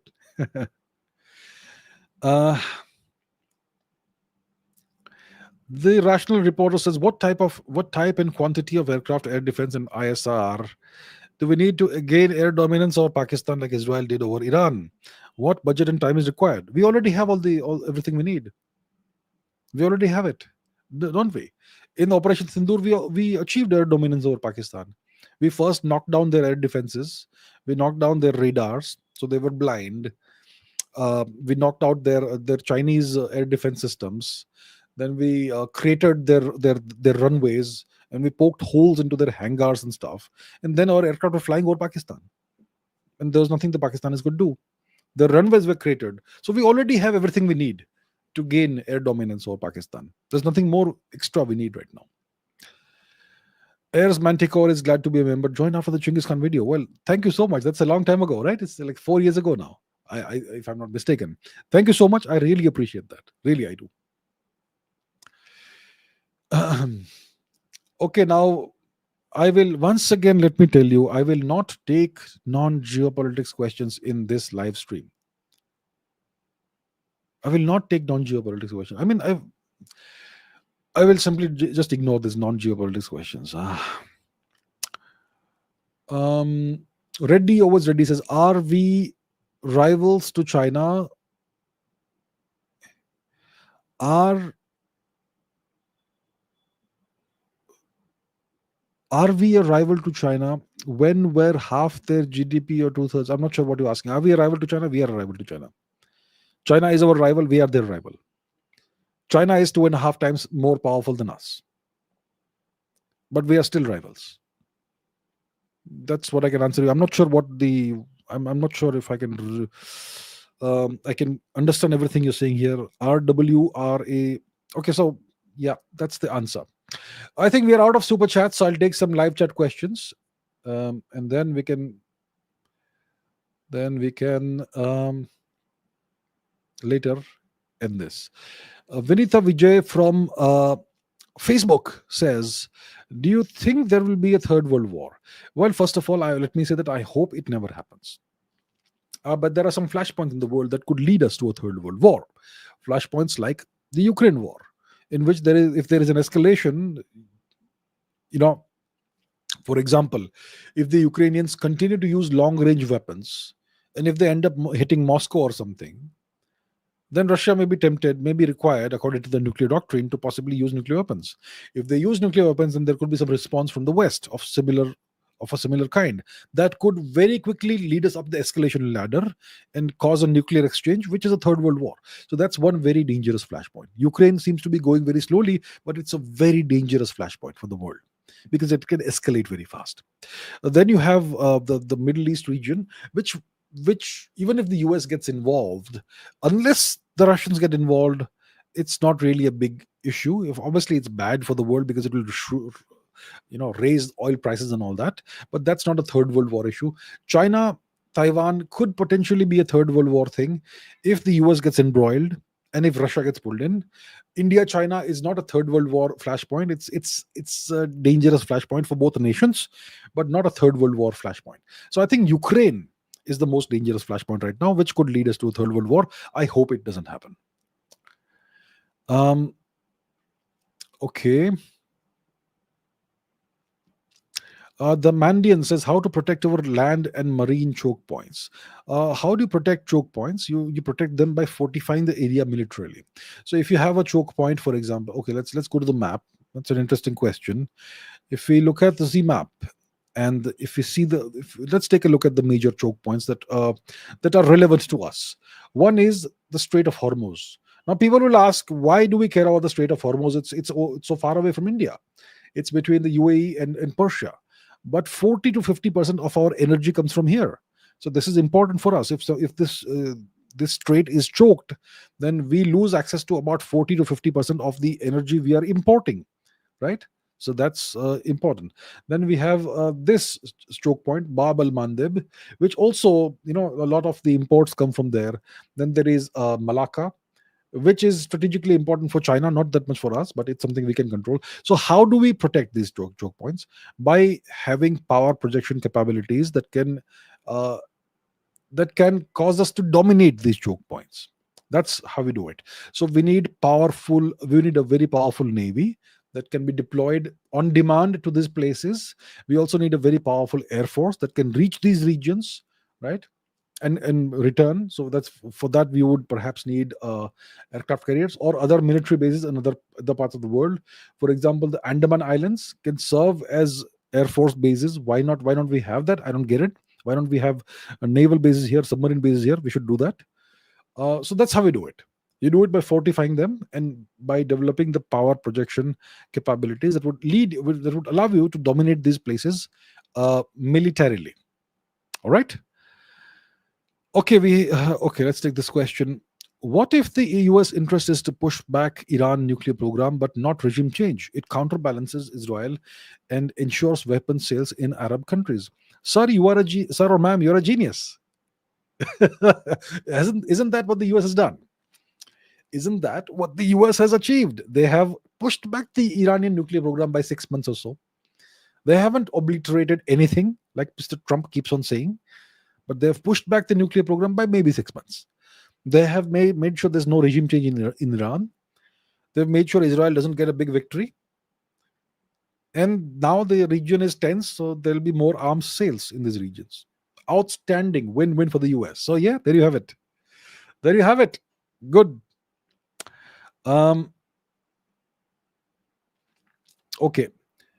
Calixu says, what is India's economic fallback if the US cuts off reliance on India's IT sector or weaponizes the IT sector? Huge portion of India's GDP relies on IT exports. India doesn't seem to have any economic fallback to that. You see, that's a great question you're raising here, and you're highlighting a very big vulnerability that India has. So we, like you rightly say, a significant portion of our GDP comes from it comes from IT exports, services that we export, and software exports and IT exports essentially. So so if this goes away, it's a big problem for India. Now, how could this go away? One scenario is that the US decides that it no longer wants India to have access to its IT market. So it stops relying on the Indian IT sector. So India's IT sector runs out of orders, no more clients. Then what do you do? Who do you sell to? Right? That's a problem. The other scenario is going to happen. The other scenario is even more dangerous. It's that AI takes over IT, and you don't need IT contractors anymore. So right now, what is the Indian IT sector doing? It is relying on wage arbitrage. So in the US, a programmer will let's say hypothetically charge $100 an hour. Hypothetically, $100 an hour. But the Indian programmer or the Indian company will have programmers, and they will charge the US clients, instead of $100 an hour, $20 an hour. So it makes sense for the American companies to outsource the work to Indian companies that charge just $20 an hour instead of $100 an hour. That way, they can have 5 people do the work. It's 5 times cheaper that way. But what if you can hire AI employees who will do the work for $2 an hour? It will be superior to anything a human being can do. Well, that is almost upon us now. That time is almost here.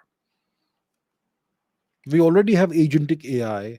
You already have these, what is it called? Cloud code,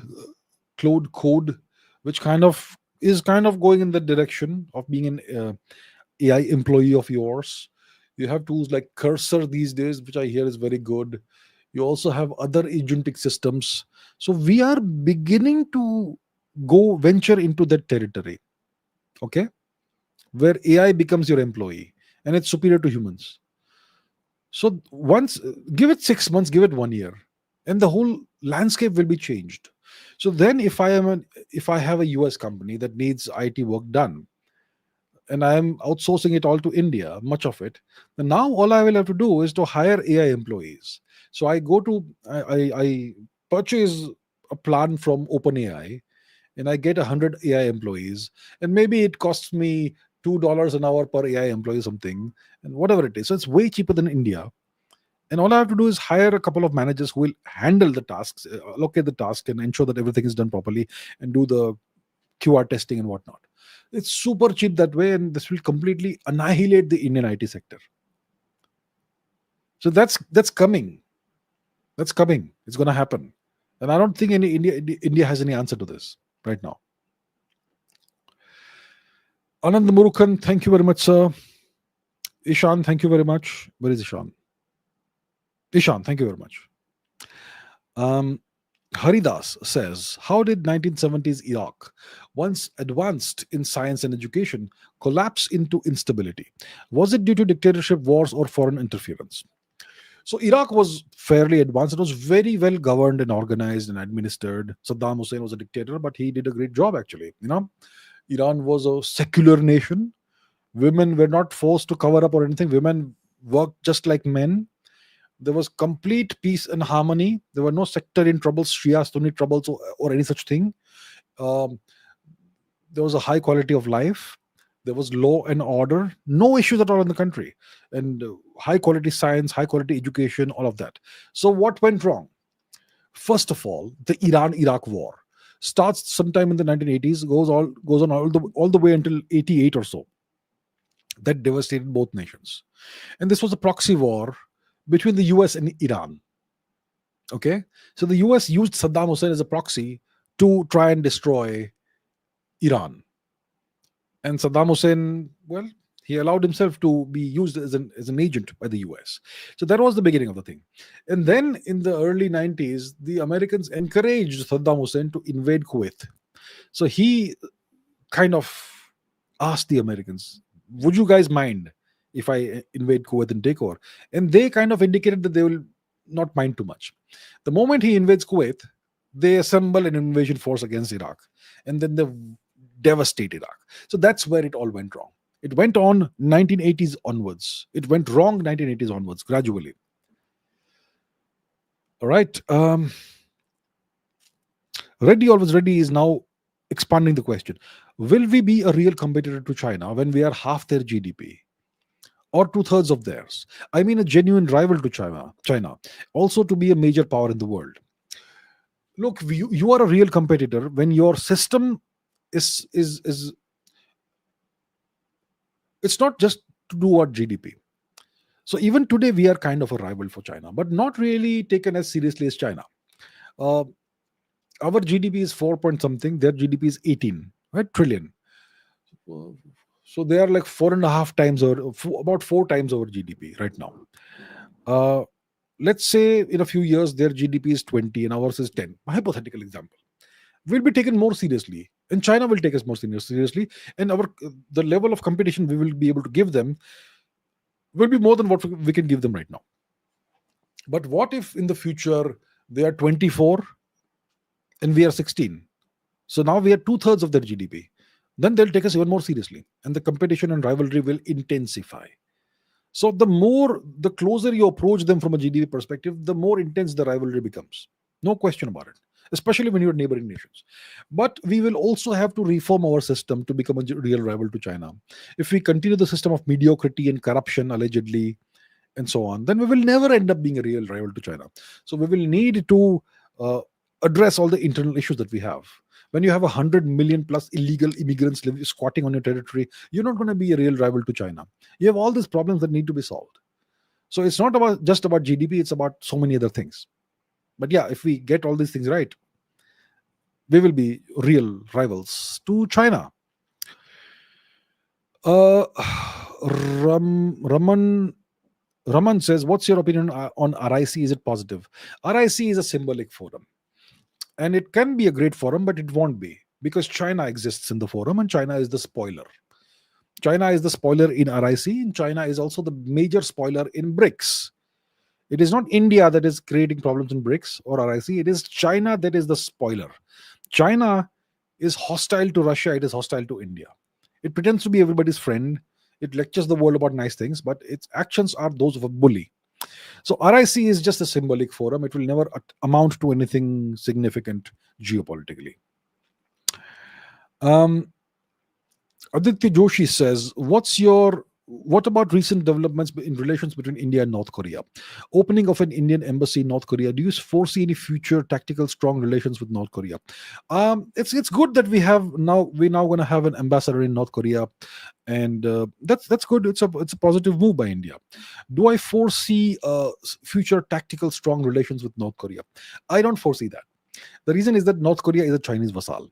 Okay, and they are very strongly influenced by China. They are strongly dependent on China and Russia for a lot of things, mainly China. And because of that, it's not possible for us to have strong tactical or strategic relations with North Korea.